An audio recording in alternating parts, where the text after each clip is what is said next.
Japan chicken எவ்வளோ famous ஆச்சோ, அதே மாரி ஃபேமஸ் தாங்க இந்த ஜப்பான் பிரானும். இத எப்படி பண்ணலான்னு பார்க்கலாம். 1 கப்பு வந்து கார்ன்ஃப்ளவர், 1 கப்பு மைதா மாவு, 1/2 ஸ்பூன் பெப்பரும், கொஞ்சமா சால்ட்டு சேர்த்து நல்லா தண்ணி ஊத்தி மிக்ஸ் பண்ணிக்கோங்க. தண்ணி அதிகமா சேர்க்காம கொஞ்சம் திக்கா வந்து கரைச்சி வச்சுக்கோங்க. இப்போ இந்த மிக்ஸிங்கில வந்து கிளீன் பண்ணி வச்சிருக்க எறாவெல்லாம் சேர்த்துட்டு, சூடான எண்ணெயில வந்து ஒவ்வொரு எறாவா போட்டு பொரிச்சு எடுத்துக்கலாம். இந்த பிரான் வந்து நல்லா ஒரு பக்கம் பொரியட்டும். அதுக்குள்ள ஒரு கைப்பிடி அளவு முந்திரி எடுத்து நல்லா வந்து பொடி பண்ணி வச்சுக்கோங்க.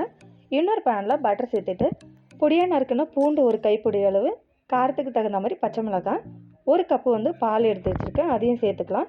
பால் சேர்த்து கொதிக்க ஆரம்பிக்கும் போதே பொடி பண்ணி வச்சுருக்க முந்திரியை சேர்த்துருங்க. சேர்த்ததும் நல்லா வந்து திக்காகிடும். இதுக்கு தேவையான அளவு உப்பும், ஒரு 1/2 ஸ்பூன் வந்து சர்க்கரையும் சேர்த்து மிக்ஸ் பண்ணிக்கோங்க.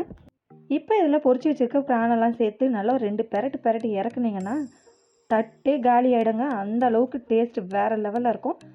இந்த ரெசிபி பார்த்ததும் யாருக்கெல்லாம் செய்யணும்னு தோணுது கமெண்ட் பண்ணுங்கள். மறக்காமல் நம்ம சேனலை சப்ஸ்கிரைப் பண்ணி வச்சுக்கோங்க.